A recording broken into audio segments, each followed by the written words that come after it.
A minha autodescrição em respeito às pessoas com deficiência física, visual, que possam estar assistindo ou ouvindo a nossa palestra.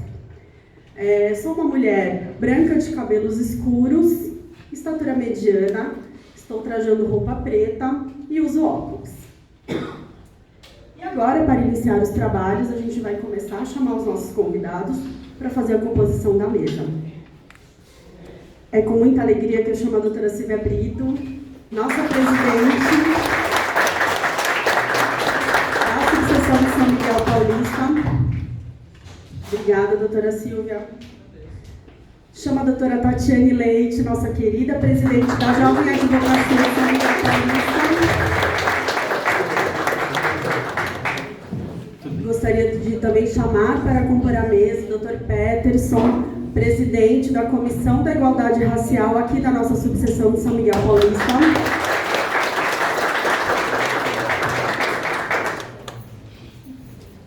Aproveito também para anunciar algumas presenças importantes aqui de presidentes das nossas comissões. Dr. Wesley, presidente da Comissão de Direito Médico da nossa subseção aqui de São Miguel Paulista. Obrigada, Dr. Wesley. Como já informei, a doutora Tatiane Leite, presidente da Jovem Advocacia, e também o Dr. Peterson, presidente da nossa Comissão da Igualdade Racial.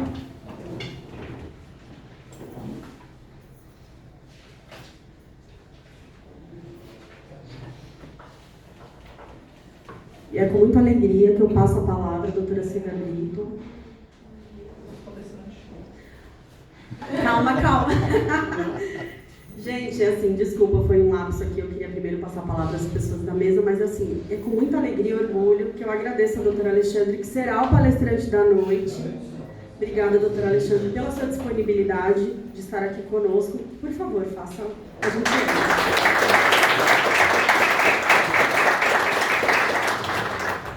É muita gente importante, eu estou aqui perdida. E agora, finalmente, passo a palavra à nossa presidente, doutora Silvia, que fará as honras da nossa palestra agora.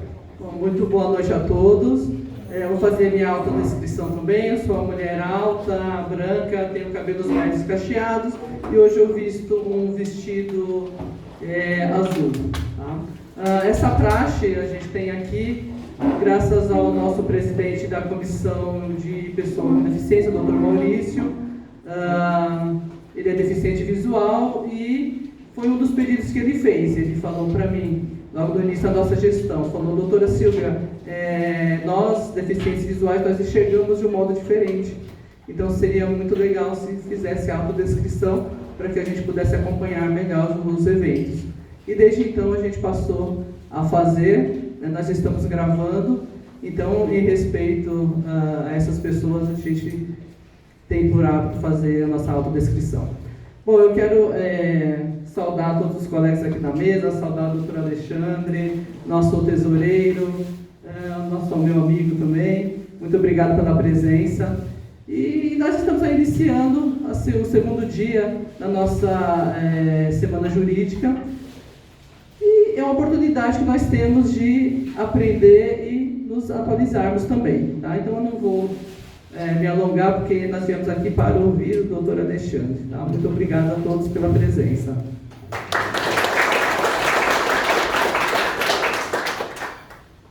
Passo agora a palavra à doutora Tatiane Leite. Olá, boa noite a todos. Vou fazer minha autodescrição. Sou uma mulher branca, cabelos castanhos tamanho médio, uso um óculos azul, estou com uma camisa azul e uma calça xadrez. É com muita alegria, né, que eu vejo aqui esse público jovem aqui, né, pessoal da ETEC, né, sejam muito bem-vindos, muito bom vocês aqui. Alguns vão ingressar na área de direito, outros falam que não. Acho que não é muito bem minha área, mas depois da palestra do doutor Alexandre, eu acho que ela vai mudar de ideia, né, doutor? Eu acho que ela vai mudar de ideia. Então, eu gostaria de agradecer a presença de todos. E é uma honra para nós ter o doutor Alexandre aqui, né, trazendo esse assunto, que é a prática penal, e eu gosto muito, né, da questão prática, né? Principalmente nós da Jovem Advocacia, a gente precisa muito dessa questão, né, da prática para saber. A gente sabe muita teoria, passamos aí anos aí sentados, ouvindo muita coisa, e agora é hora de pôr em prática. E nada melhor do que o mestre dos mestres para nos ensinar a prática penal. Muito obrigada, viu?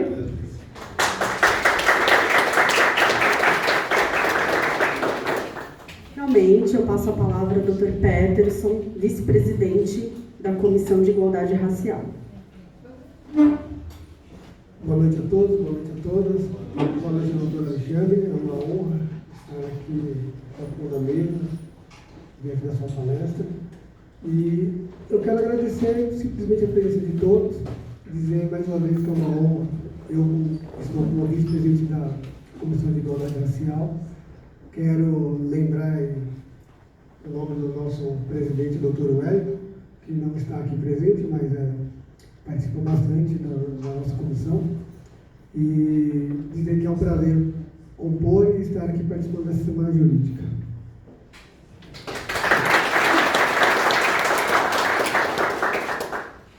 Solicito agora a desconstituição da nossa mesa, permanecendo apenas o nosso querido palestrante, Dr. Alexandre de Sá Domingues, que abordará o tema prática penal.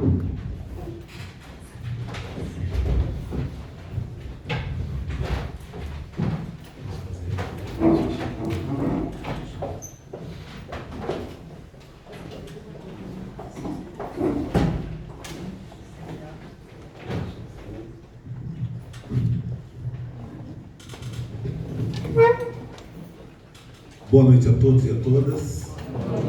Que alegria estar aqui em São Miguel para tratar de um tema que é tão caro para mim, que é a área que eu escolhi para atuar na advocacia, recebendo um convite honroso da diretoria, da pessoa da nossa presidente, Silvia Brito, uma pessoa que eu tenho grande estima, uma colega desde o início da gestão, sempre parceira, ainda antes da gestão, quando na campanha já estávamos juntos, ladeados, e irmanados no mesmo propósito de fazer da advocacia uma profissão ainda mais valorizada, mais fortalecida, e quero destacar o trabalho que Vossa Excelência tem desenvolvido aqui na subseção São Miguel Paulista, com a sua liderança, com a sua garra, com a sua energia, tem emprestado aqui, junto com a sua diretoria e todas as comissões, o melhor serviço que poderia ser prestado para a advocacia da região. Então, recebo os meus cumprimentos e o meu agradecimento pelo convite.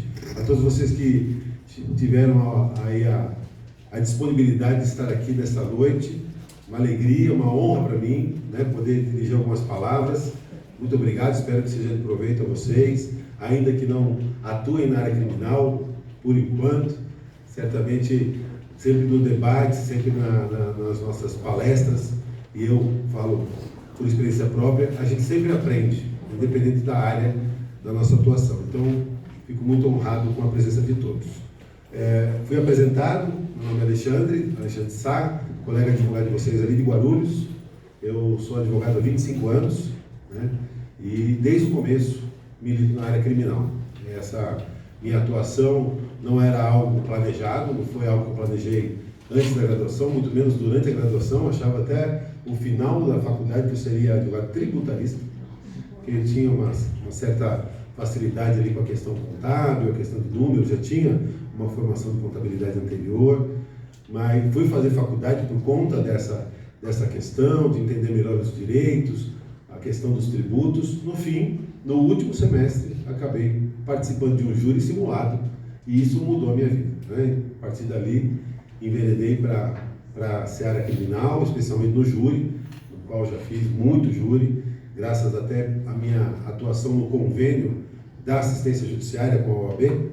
Então, de 99 até 2015, eu atuei nesse convênio, especialmente no Tribunal do Júri, fazendo no total mais de 400 júris. Então, isso fez com que eu me especializasse, porque quando a gente faz muito uma coisa, né, ou a gente é teimoso, ou a gente aproveita para aprender, né? Então, a gente vai aprendendo muito na prática, e um pouco dessa prática que eu queria passar para vocês, algumas visões que eu tenho em relação à advocacia criminal. A advocacia criminal. Primeiro, começando a falar para vocês sobre a visão que se tem do advogado criminalista. Infelizmente, não é das melhores, né? A sociedade tem uma certa dificuldade de separar a figura do advogado da figura do acusado.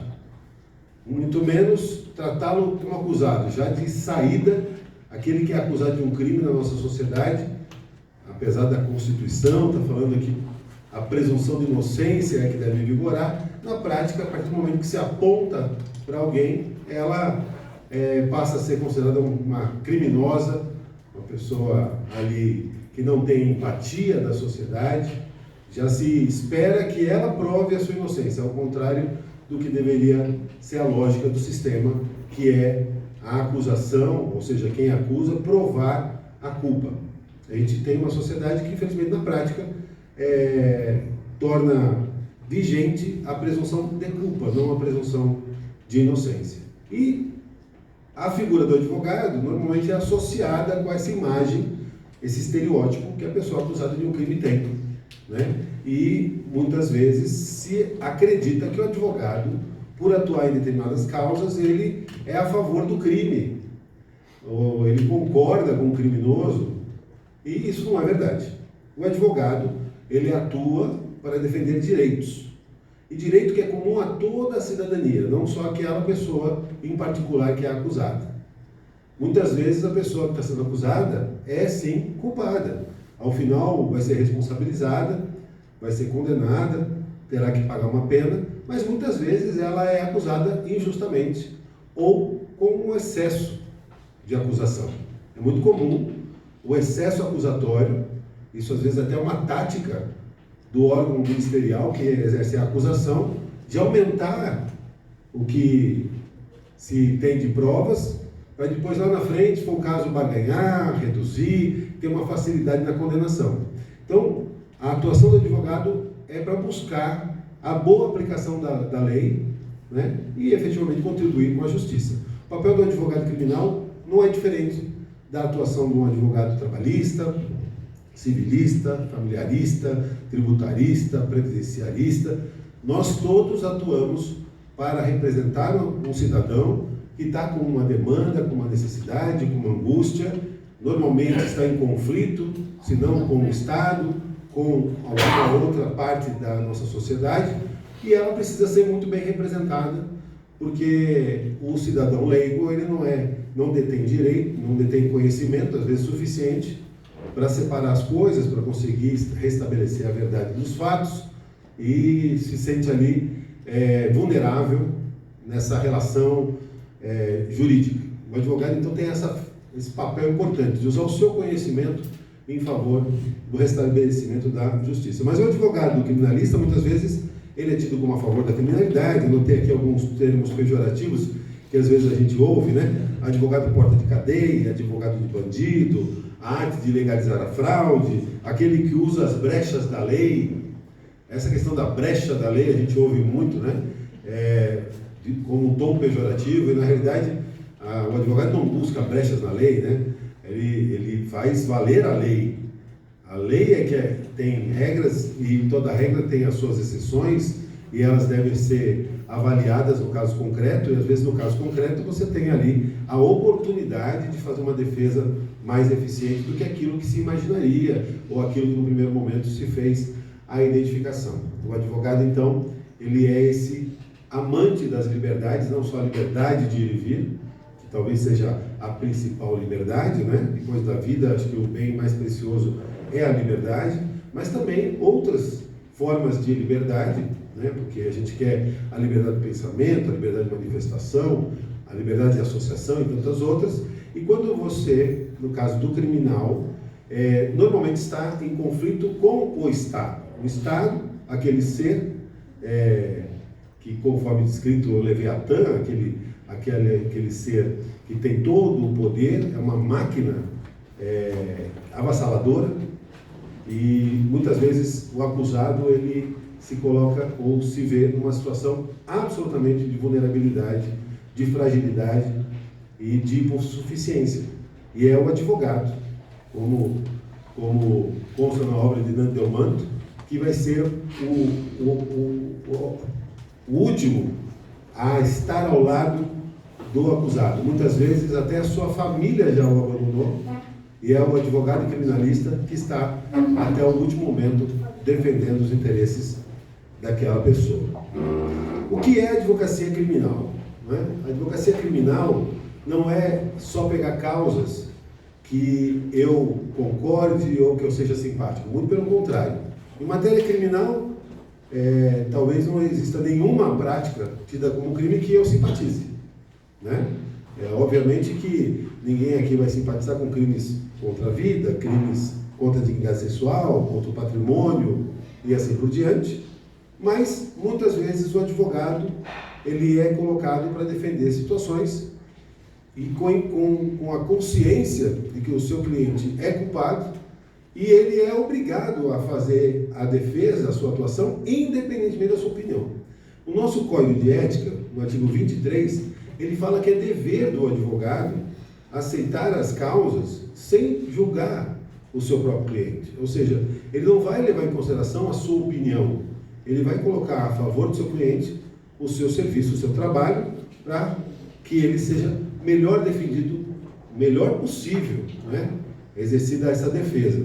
Agora, você fala, poxa, mas o advogado ao fazer isso, ele não está contribuindo com a injustiça, ele não está contribuindo com a impunidade? E eu digo aos senhores e às senhoras que não. Na verdade, o sistema de justiça ele é estruturado para que a sociedade tenha um mínimo de tranquilidade de que o erro judiciário não vai ser a regra. A estrutura estabelecida no Estado de Direito, no Estado Democrático de Direito, é que alguém, sendo acusado de um crime, tenha a oportunidade de se defender.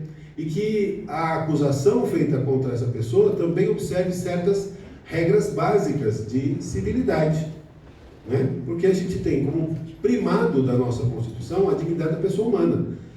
Não importa, pouco importante se ela é ou não acusada de um crime. Mesmo o maior criminoso, ele tem que ter respeitado a sua dignidade humana. Tanto que no direito penal democrático, o que se julga não é a pessoa do acusado. O que se julga são os fatos a ele imputados. A gente não tem um direito penal considerado direito penal do autor. O nosso direito penal é direito penal do fato. Então a gente não está julgando se a pessoa é boa ou ruim.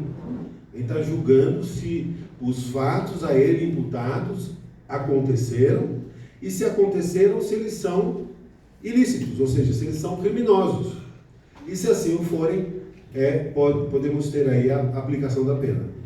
É nesse aspecto que a gente trabalha, confiando que do outro lado você vai ter ali o órgão acusatório que vai fazer o seu papel e após a acusação e a defesa, aquele que é responsável por julgar, e é um juiz, mas também nos crimes do júri, o jurado, ele vai ter condições de proferir a sua decisão a partir de uma convicção formada pela análise das provas obtidas por meios lícitos.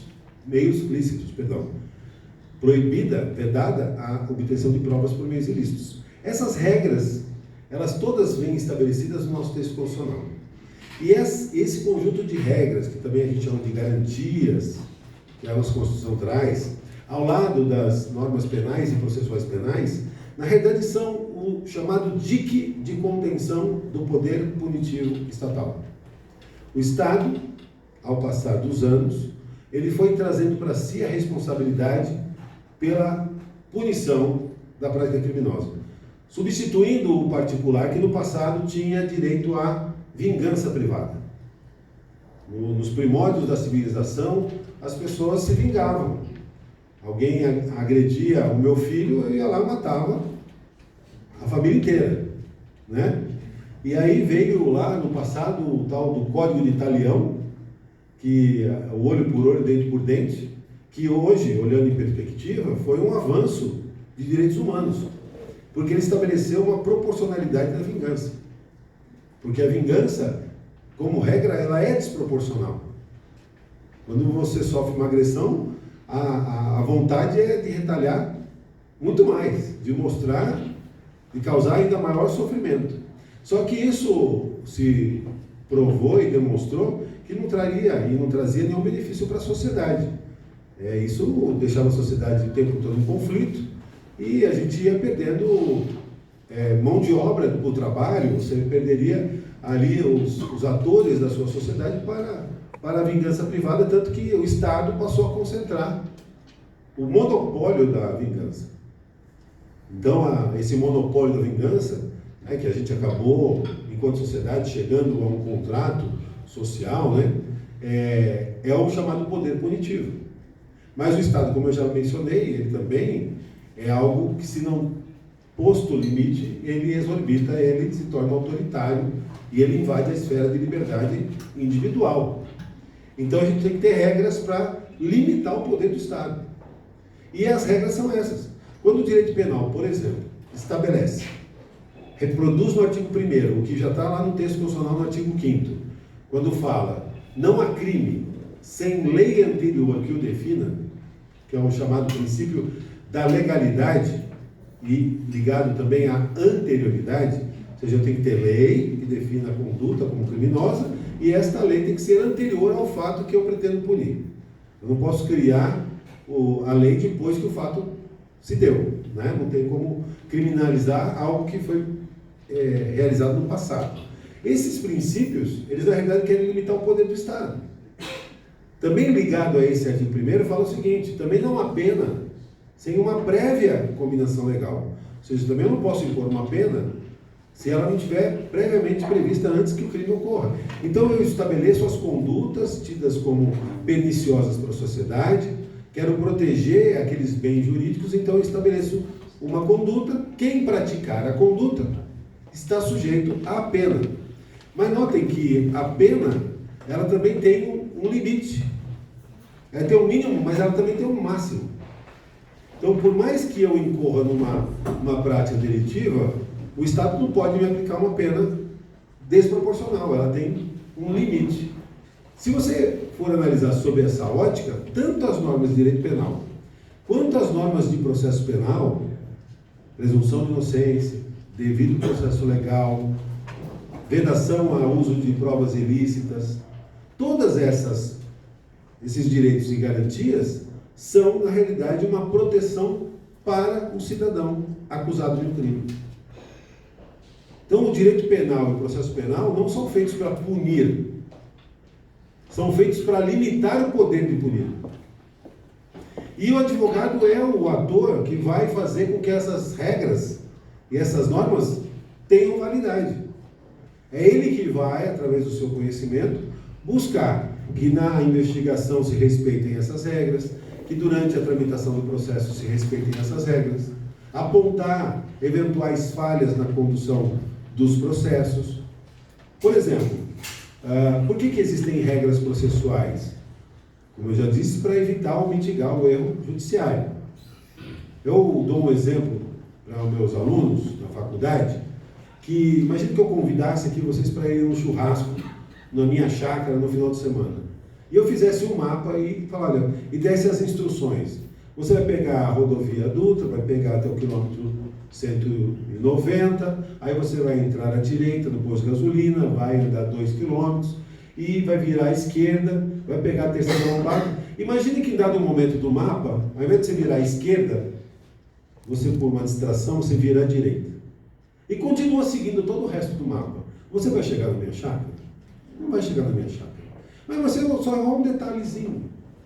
Só que esse detalhezinho viciou todo o resto do percurso. É o que acontece com as nulidades no processo.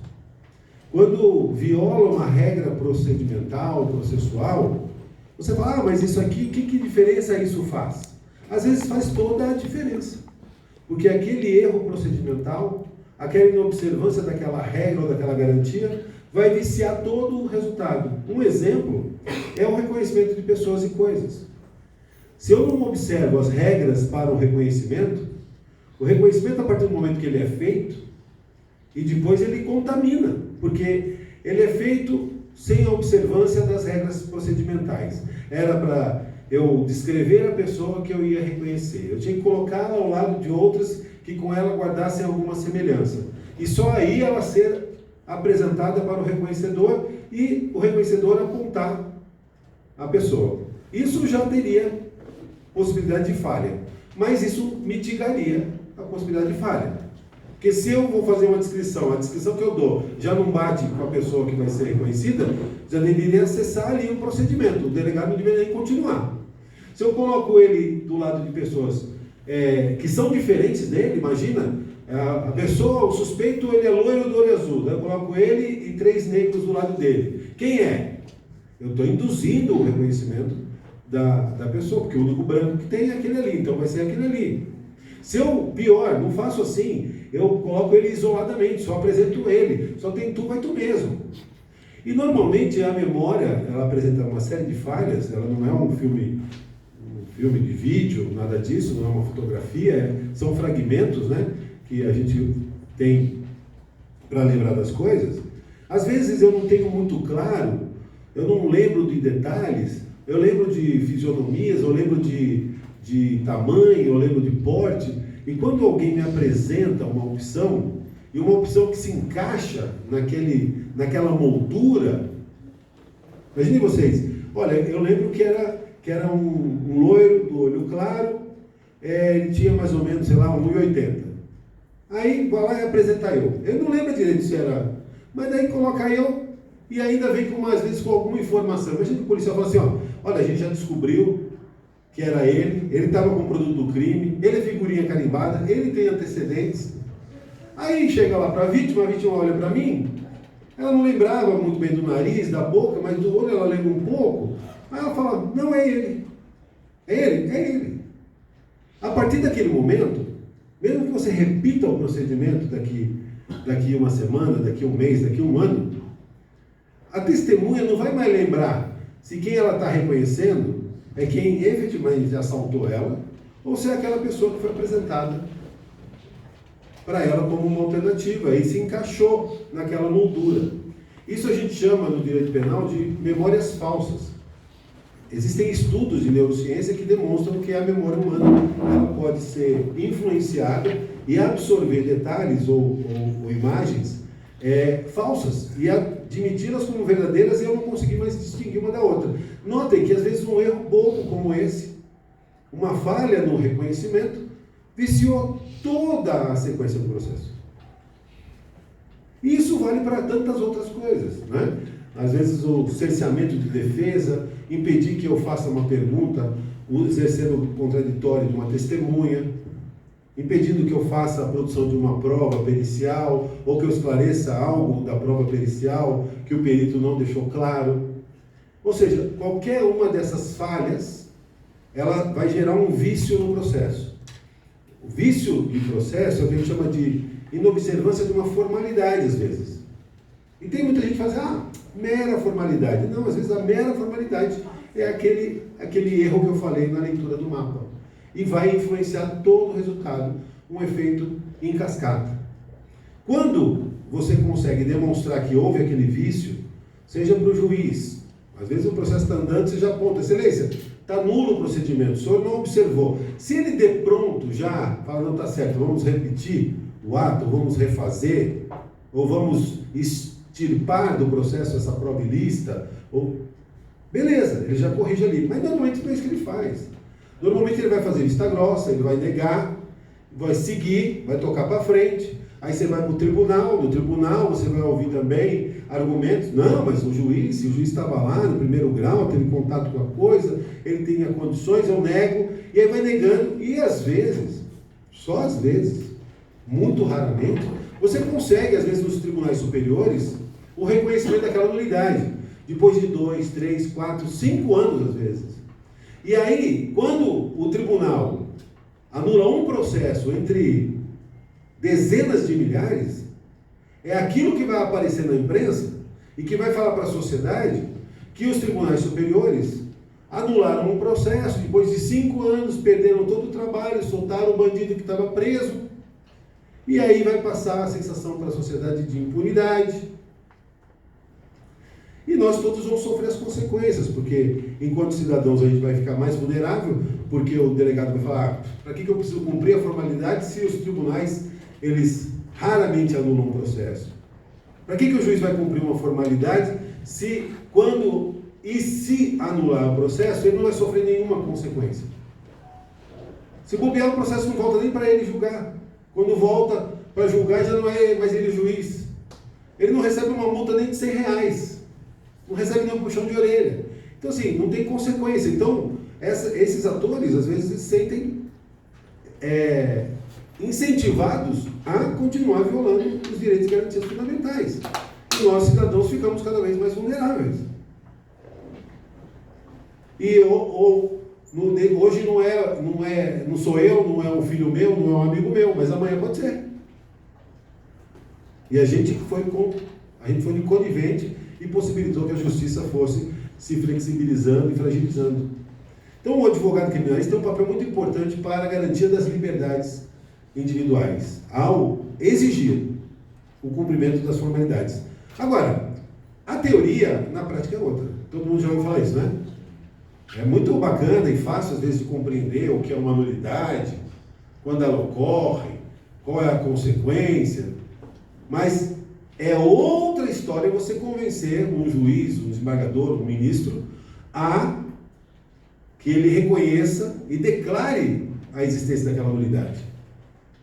Muitas vezes a vista grossa que se faz, a que a gente chama daquelas decisões que o cara fica pensando nas consequências, né, consequencialistas ou utilitárias. Ele fala assim, pô, se eu anular o processo agora, depois de 3 anos, vai perder todo o trabalho, vai ser um desperdício de dinheiro público. Pô, pensasse antes lá. Só a pessoa tem que pensar, eu tenho que anular. Tem ministros, desembargadores que não têm dó. Nós tivemos já grandes ministros. O ministro Marco Aurélio anulava o processo, o ministro Gilmar Mendes anula o processo, o ministro Rogério Schietti anula o processo, Sebastião Reis. Temos bons ministros que têm coragem de falar, olha, espera um pouquinho, aqui está errado. E não fica pensando, mas se eu anular, olha o que se perdeu de tempo, olha o que a sociedade vai pensar, olha... Não, ele está pensando em melhorar o sistema de justiça. E é isso que a gente trabalha no criminal e que as pessoas às vezes não compreendem. Agora, eu quero deixar todos tranquilos. Está preocupado com a impunidade? Nós estamos vivendo no país em que tem a 3ª maior população carcerária do mundo. E nós não temos a maior população do mundo. Nós estamos atrás da China e dos Estados Unidos. Nós somos o 3º, estamos no pódio, medalha de bronze e encarceramento em massa. O detalhe é o seguinte, essa velocidade com que o Brasil prende, porque não só prende mal, como prende rápido e prematuramente, e faz com que a gente tenha aí cerca de 800 mil presos no país, isso não é garantia de melhoria na segurança pública. Eu era adulto já em 1990, a população carcerária em 1990 era 90 mil presos. Em 30 anos, a gente foi para 800 mil presos. E eu garanto a vocês que hoje eu não me sinto mais seguro do que eu me senti em 1990. Não melhorou a sensação de segurança. Não melhorou os índices de violência. Muito pelo contrário, porque o sistema prisional, do jeito que ele está no nosso país, ele é um indutor de violência. Ele é algo que alimenta a violência e o crime organizado. Porque a gente tem um sistema prisional totalmente abandonado, em que as pessoas que ingressam no sistema prisional, elas se tornam vítimas ou reféns do próprio crime organizado. Viram soldados do crime. Saem da cadeia, quando saem, piores do que entraram. Saem da cadeia devendo, com missões a cumprir. E nós, enquanto sociedade, achamos que as pessoas têm que ir para a cadeia o quanto antes. Estamos doidos e contribuindo, queremos contribuir com as facções. Né? Porque quanto antes a pessoa vai, quanto mais jovem ela vai, mais ela contribui para fortalecer as facções criminosas, que já estão internacionais. Olha que orgulho de São Paulo. Uma instituição que nasceu aqui há 30 e poucos anos, né? Ali, incipientemente, dentro de um presídio, sem BNDES nem nada, é uma potência internacional, uma das maiores empresas, uma economia gigante. E aí a culpa é do advogado criminal. Entendeu? Então, eu tenho muita tranquilidade de saber que o meu trabalho, enquanto advogado, ele contribui com a justiça, contribui com a segurança das pessoas e evita, ou mitiga, na realidade, porque se evitasse estava bom, né? Ele mitiga o erro judiciário. E eu digo assim, estaria bom porque não está bom, não está nada bom. A vida do advogado criminal, e não estou falando que é uma particularidade nossa, mas nós temos uma sensação muito grande de impotência. Temos uma angústia que nos acompanha no dia a dia. Nós nos sentimos insuficientes para fazer frente a tantos desmandos. E a gente vive num momento em que, mais uma vez, uma onda de punitivismo no nosso país. Nós já tivemos aquele monte de júri que eu falei para vocês que eu fiz, porque eu peguei um momento da minha cidade muito triste. Década de 90, na minha cidade, atuavam grupos de extermínio. Mataram muita gente. Então tinha muito júri para fazer, porque tinha muito homicídio. Hoje o meu trabalho lá diminuiu, né? Os índices de homicídio diminuíram um pouco. Mas esse tipo de incentivo à violência, à turbulência, não faz bem para ninguém. Não faz bem para os policiais. Quando você incentiva o policial a abordar, a matar, o policial está sendo levado a acreditar numa mentira, porque assim, na hora que a corda estoura, ela estoura para o lado mais fraco. E no final das contas, o que está acontecendo é pobre matando pobre. E ninguém vai apoiar o policial quando ele cometeu o excesso. Vai aparecer na televisão, o Datena vai aplaudir, mas na hora do vamos ver, ele vai ficar sozinho, ele e a família dele, para se defender e tentar se livrar de uma responsabilidade penal. Então, violência não leva a lugar nenhum, sinceramente, em nenhuma das partes. E enquanto sociedade civilizada e democrática, a gente deveria saber que não é violando o direito dos outros que a gente vai garantir os nossos direitos. Né? Como dizia já Roberto Carlos, um erro não conserta o outro. E isso realmente não é garantia de que a gente vai diminuir, muito pelo contrário, que a gente vai incrementar. Quando eu falo também do advogado criminalista, ele tem que ter algumas características, né? Mas antes até de falar das características que eu acho que são importantes do advogado criminalista, eu gostaria de destacar algo que algumas pessoas me perguntam, né? Mas assim, sabe, doutor, eu tenho dúvidas se eu tenho vocação para ser advogado criminalista, eu não sei o que me falta, que característica que eu deveria ter para ser um bom advogado criminalista. Aí eu falo assim, quer fazer um teste? Não é um teste vocacional, é um teste simples. Eu vou te dar uma denúncia. Você vai ler. Se você acreditou, você não serve. Te dou uma denúncia. Denúncia para quem não está familiarizado, é aquela petição inicial da ação penal que o Ministério Público narra o que aconteceu e pede a condenação de alguém. Se você ler uma denúncia e acreditar, você não serve para ser advogado criminalista. Porque uma característica do advogado criminalista é duvidar, é questionar e ter a consciência de que o papel aceita tudo. Escrever uma hipótese, uma tese, é só começar a exercitar a imaginação, e eles são bem imaginativos e criativos. Então assim, escrever uma historinha ali, bacana, tá bom. Você escreveu a historinha, tá bom. Cadê a prova? Com base no que você tirou essa conclusão? Eu lembro de um caso que inclusive eu fiz aqui perto, foi na Penha, um júri, há muitos anos atrás. O meu cliente era acusado de ter crime gravíssimo. Foi condenado, fiquem tranquilos, né? Está preso, até hoje, se bobear. Mas era um crime grave. Mas assim, o que me deixou muito indignado é que a denúncia falava assim, que ele teria abordado a vítima na porta de casa, botou o carro para dentro da casa, limpou a casa, colocou os bens lá mais valiosos no carro, saiu com ela, foi tentar sacar dinheiro nos caixas eletrônicos. Em dado momento, ele estava com uma camiseta enrolada na cabeça para esconder a cara dele. Essa camiseta caiu, ela reconheceu ele, e aí ele decidiu matar a vítima, né? Então foi até um terreno lá, acabou matando a vítima, botou fogo no carro.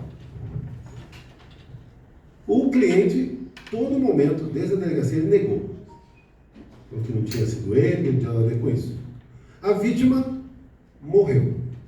Não tinha nenhum vídeo, nenhuma gravação, nenhum áudio, não tinha nenhuma testemunha. Aí eu fico pensando, Da onde saiu a informação que ele botou uma camiseta na cabeça e que a camiseta caiu e que ela viu ele? Mas pegou super bem, os jurados ficaram felizes com essa versão. Não tinha nenhuma base no processo, mas era uma explicação. Às vezes, infelizmente, os jurados e os juízes, eles aceitam as explicações que se criam sem exigir o substrato probatório. Então, voltando à questão, o advogado é aquele que vai ler e fala assim, não, beleza, se aconteceu isso aqui, realmente o negócio é feio. Mas com base no que você afirma que aconteceu isso aqui? Então, nós temos que ter em mente esta questão de que o que está colocado como uma acusação tem que estar provado. E não tem que estar provado de qualquer jeito, tem que estar provado de acordo com as regras. Então, uma prova, para ser válida, ela tem que ser produzida mediante contraditório judicial. A prova válida, a prova, efetivamente, é aquela que é produzida em contraditório judicial, na presença do juiz, com o promotor, com o advogado. Ah, mas é aquele que foi feito na delegacia. Bem, se não for uma prova irrepetível, que existem algumas modalidades de prova, ela não tem o mesmo valor, não tem o mesmo peso. Ela é um elemento informativo colhido na investigação. Se é importante para a acusação aquilo ali, o promotor tem que indicar aquela testemunha para ouvir em juízo e reproduzir aquele juízo sobre o contraditório, porque às vezes o contraditório, ele derruba as afirmações que no primeiro momento você fazia. Tive um caso em que na delegacia, o delegado ouviu lá o policial, vítima de tentativa de homicídio, e ele chegou no local, já avistou o réu de longe, o réu recebeu ele a bala. E aí ficou lá. Chegou no júri, aí eu falei, tudo bem, o senhor disse que chegou lá e já avistou o réu, certo? A que distância que ele estava quando o senhor avistou ele? O senhor falou que parou em tal lugar. Eu peguei um mapa aqui, e o senhor falou que ele estava no barraco lá. Dá quase 500 metros. O senhor viu ele a distância de 500 metros? Foi. Tá. Mas o senhor disse que viu e reconheceu ele. O senhor conhecia ele de onde? O senhor já conhecia ele? Já tinha prendido ele? Já tinha falado com ele? Falou, não, eu conhecia ele do mural que tinha lá no batalhão. Falei, tinha um mural no batalhão? O que tinha no mural do batalhão? Tinha uma foto 3x4 dele no mural do batalhão. Foi interessante. E aí o senhor disse que ele atirou no senhor. Atirou, deu vários tiros na minha direção. E o senhor estava onde? O senhor disse que tinha acabado de chegar e já foi recebido a bala. Eu estava na viatura. Eu falei, quantos tiros pegou na viatura? Não pegou nenhum tiro na viatura. Ah, entendi. Então o senhor chegou, viu ele a 500 metros de distância, reconheceu ele porque ele estava no mural, com a foto dele do quadro. Aí ele atirou para matar o senhor na sua direção, mas não acertou o carro. Não acertou nenhum tiro na viatura. Mas os senhores apreenderam algum projétil, algum cartucho, né, que prova que ele atirou. Não foi recolhido nenhum projétil, nenhum cartucho. Tá, aí foi indo, as coisas foram piorando. Aí ele estava de óculos. Aí eu falei assim, o senhor usa óculos, para que é o seu óculos? Ele é miopia. Eu falei, tá. Há quanto tempo o senhor usa o óculos? Ela faz 2 anos. Eu falei, o crime foi há 3 anos, o senhor não usava óculos ainda. Assim, só um exemplo de como aquele elemento informativo colhido na investigação foi feito de uma forma absolutamente superficial. E o contraditório possibilitou uma outra visão. Né? Primeiro, se tentasse matar, ia ter acertado no mínimo o carro. Não provou, não tinha arma, não tinha projeto, não tinha cartucho, não tinha lesão no carro, não tinha ferimento, a distância, ou seja, os jurados absolveram. Nem sempre é assim, às vezes a gente não consegue, mas quero dizer a importância do contraditório. Então, quando a gente fala, o que o advogado criminalista tem que ter? Né? Queria cumprimentar a conselheira, chegou a Débora, né? Obrigado pela presença. O advogado, para que ele possa exercer bem a sua função, já dizia um ex-presidente da OAB, Raimundo Pascoal Barbosa, que o advogado precisa ter coragem. Se ele souber ler e escrever, ajuda. Então, tipo assim, lógico, é um exemplo, um exagero, uma figura de linguagem. Mas assim, a gente precisa ter coragem. Mas quando a gente fala que precisa ter coragem, muita gente acha que é para sair no braço com alguém, não é para sair no tapa. Não é nada disso. Coragem. A principal coragem que a gente tem que ter, a principal, é não ter medo de cara feia. Porque a maioria das pessoas não quer se indispor. A maioria das pessoas não quer, sabe, criar um clima. Não quer ficar mal na fita. Aí tem um outro grau, que aí é um pouquinho mais sério. Ele tem medo, não quer ser retalhado, tem medo de ser perseguido. Tudo bem. Agora, raramente a gente vai ter no dia a dia da advocacia, raramente, não estou dizendo que não tem, mas raramente você vai ficar com medo de sofrer uma agressão física ou de você ser morto, porque está exercendo a profissão. Mas existe também. Também existe esse nível de coragem. Mas vou falar para vocês que isso aqui é um percentual bem baixo. Normalmente as pessoas já arregam no primeiro. Isso é muito triste. Que o advogado tenha medo de exercer a sua função para não ficar, né, não criar uma indisposição. E além de ser algo triste, é uma bobagem, sem tamanho, o advogado que pensa isso.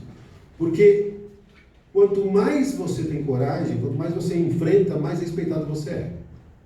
Agora, não é enfrentar na ignorância, sem fundamento. Não é isso que se pede. Aliás, os grandes enfrentamentos, eles são com elegância. Às vezes uma bobagem, uma coisinha boba. Estava numa audiência outro dia, pedi para falar antes do interrogatório, é direito do advogado, falar reservadamente com o seu cliente, terminar uma instrução e começar o interrogatório com excelência. Eu gostaria de falar com o meu cliente. Pode falar, doutor. Eu não, quero falar com ele reservadamente, se ele me permite, conforme estabelece o Código de Processo Penal. Falou, doutor, o senhor desculpa, ainda foi educadinho assim, né? Simulado. Doutor, o senhor desculpa, é que nós não temos estrutura aqui no nosso fórum. Eu vou pedir ao senhor que compreenda e converse com ele aí mesmo. Falei, poxa, me solidarizo a Vossa Excelência. Então, como não tem condições, eu queria que o senhor constasse na ata que por falta de condições físicas do fórum, eu não pude falar reservadamente com o meu cliente. O senhor faz constar na ata e está tudo bem. Ele olhou para a minha cara. Falou, doutor, eu vou tomar um café, fica à vontade aí. Ele saiu da sala e foi embora. Assim, então às vezes não precisa dar com o pé no pescoço, às vezes até tem que chegar e ser um pouco mais... Mas, normalmente, com o conhecimento, você derruba. E ele vai te respeitar mais. Tem um juiz que me processou por desacato. Ele me indica cliente toda hora. Já tive isso, já. Injustamente, porque eu não fiz nada, não xinguei ele. Eu só abandonei o júri e ele me processou por desacato. Mas assim, na questão prática, hoje em dia se exige muita coisa do advogado, não só na área criminal, todas as áreas.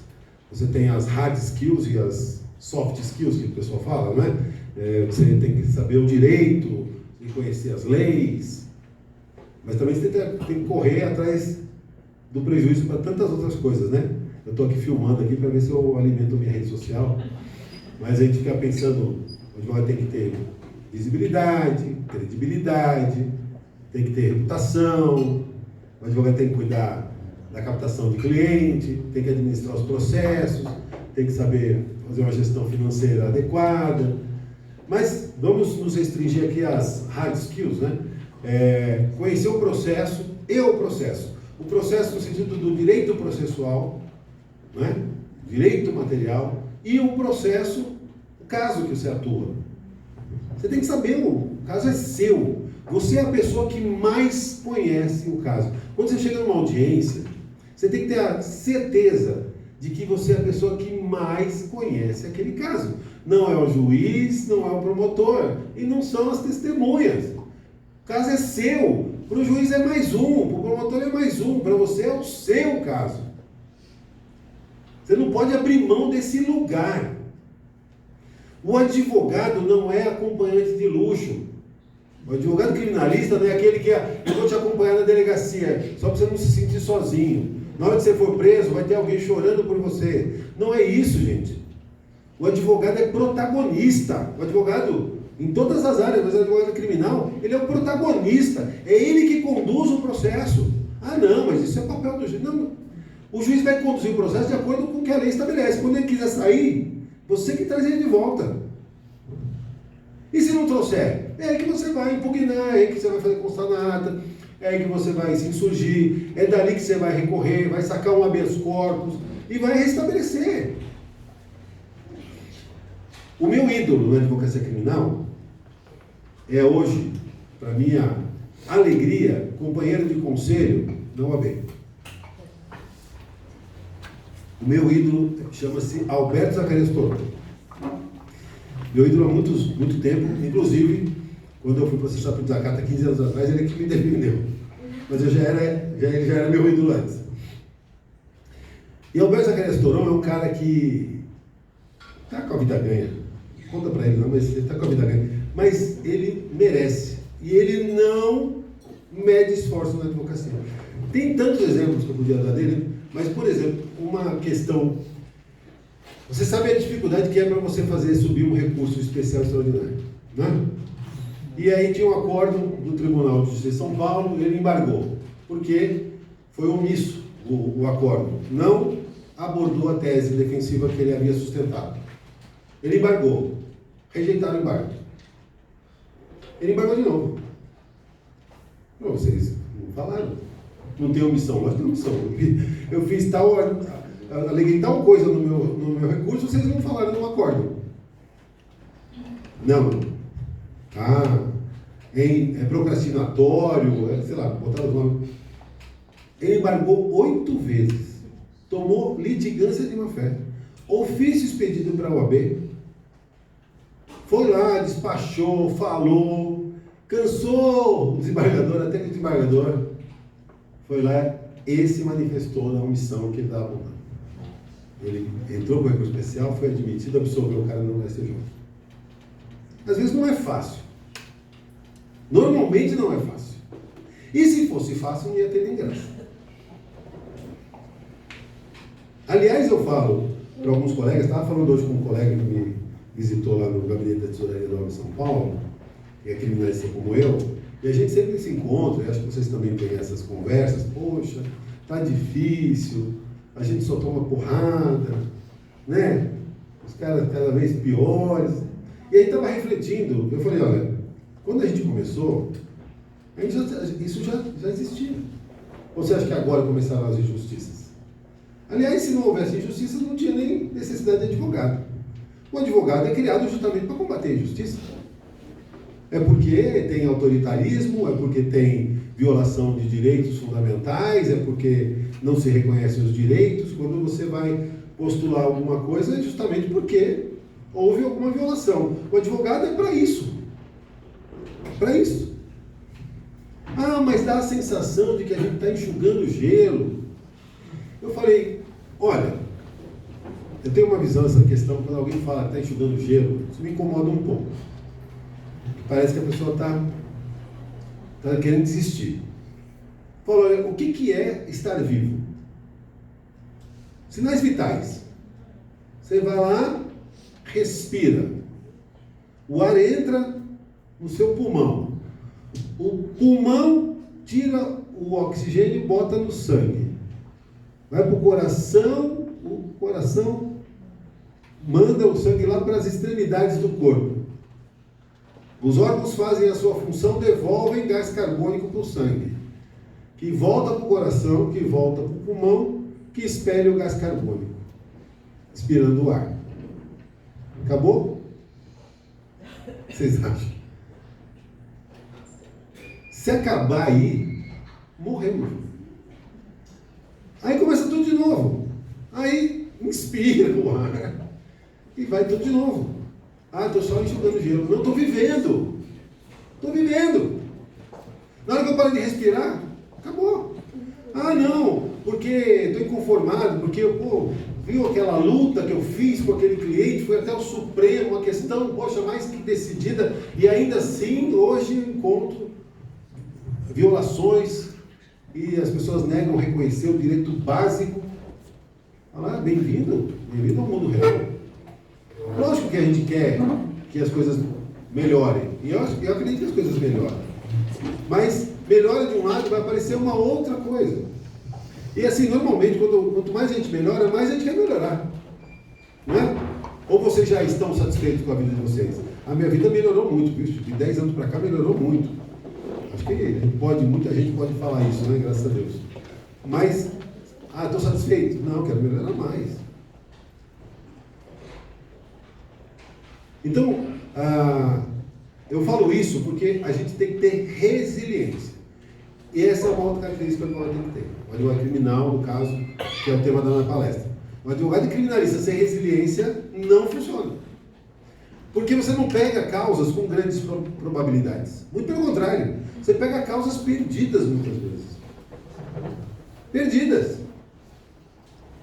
E aí o cliente chega, como numa ação, num caso civil, ele fala assim, qual é a chance de êxito?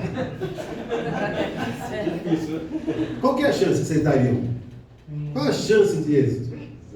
É muito difícil, né? Você pode falar assim, é 50%. Porque é sim ou não.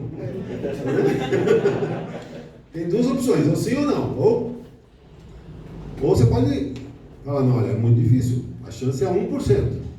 E aí, vale a pena lutar ou não? Tem 1% de chance de você ir para a cadeia. Você lutaria ou não? E a grande coisa é fazer aquele 1% virar 100%. Quando eu vou fazer um júri, quando eu chego no júri, quanto que está o placar, gente? Vocês têm noção? Cheguei lá no júri, está 7-0. Na hora que eu chego para fazer um júri, todos os júris, não tem um júri que é diferente disso. Chego lá, está 7-0. Para quê? Para acusação. O réu está pronunciado, às vezes está preso, está com roupa de presídio, está com algema, está com escolta do lado, está lá o promotor pendurado no juiz. Você acha que você está empatado? Presunção de inocência. Menos, né, gente? Chegou lá 7-0. Aí o que você vai fazer? Você vai trabalhar para reverter. Amanhã tem o júri. Né? 10 horas da manhã lá em Guarulhos, se alguém tiver disponibilidade e interesse, 10 horas da manhã está lá, no júri em Guarulhos. Aí a gente tem que trabalhar para reverter. Então, muitas vezes, às vezes você acompanha o caso desde o começo. No meu escritório, eu acho que, sei lá, pelo tempo de advocacia, pelos contatos que a gente vai formando, eu pego mais causas já caminhadas. Normalmente chega lá, a coisa já desandou. Já fizeram um monte de bobagem. Eu pego sempre uma coisa assim já no buraco já. Mas eu gosto. Não do que a pessoa esteja no buraco. Eu gosto do desafio de fazer, reverter esse negócio. Né? Então a gente precisa estar conhecendo o processo, conhecendo o nosso caso concreto, todos os detalhes, o estudo constante do direito atualizado, isso precisa estar toda hora, por mais que o direito penal seja mais do que milenar, né? Com tantos princípios que vêm aí, todo dia tem coisa nova, tem entendimento novo, tem julgado novo, e é uma nova oportunidade, às vezes, de você conseguir um resultado favorável para o seu cliente. Se você estiver parado no tempo, a chance de êxito diminui. Então, a atualização constante é necessária. Para que você seja ouvido, considerado, é muito difícil. É muito difícil. Né? Hoje em dia, eu até falo que eu prefiro fazer júri do que fazer causas criminais normais com o juiz de direito, porque diferente do juiz, no jurado ele fica ali, ele é obrigado a me ouvir. O jurado fica lá, fica sem celular, gente. Imagina o cara ficar horas sem o celular hoje. O cara fica lá sem o celular sentado, não pode nem falar com o coleguinha do lado, se dormir, está do lado do júri. Tem que ficar acordado, tem que ficar me ouvindo. Aí, mas aí o jurado é leigo, o jurado não está interessado, o jurado... Gente, Assuma a sua responsabilidade. Você é o orador. Você tem que falar de um jeito que ele entenda. Tem que traduzir o direito e o caso numa linguagem que qualquer pessoa do povo entenda. Você que tem que manter ele atento, prender a atenção dele. Se ele não está dando a mínima, é porque você está sendo monótono. Então melhora a sua fala, melhora o seu discurso. Quando você assume essa responsabilidade, o seu resultado melhora muito. Você pode ficar numa posição cômoda e botar a culpa nos outros. Ah, mas sabe como que é, né? Não dá, né? Hoje em dia, fazer júri é impossível, né? Não sei o quê. Mas a mesma coisa vale para os juízes, né? Apesar de que outro dia eu estava fazendo audiência, terminou de ouvir as testemunhas, vamos para o interrogatório, interrogou o réu, terminou o interrogatório, o juiz falou, o senhor está com a palavra. Falei, não, senhor, desculpa. Primeiro a acusação, a defesa fala por último. Não, doutor, o promotor já me mandou aqui o pendrive dele, as alegações dele. Legal. Não, tudo bem, então, eu gostaria de... Quero ver o que ele falou para eu poder me manifestar. Então tá bom, doutor, faz o seguinte, enquanto o senhor vem aí, eu estou acumulando aqui com a outra vara, eu vou lá tocar outra audiência, o senhor pode editar aí o seu memorial para o escrevente. Eu falei, desculpa, eu não vim aqui para debater com o escrevente. Se o senhor não vai poder estar na audiência, o senhor converte, então, em memorial escrito.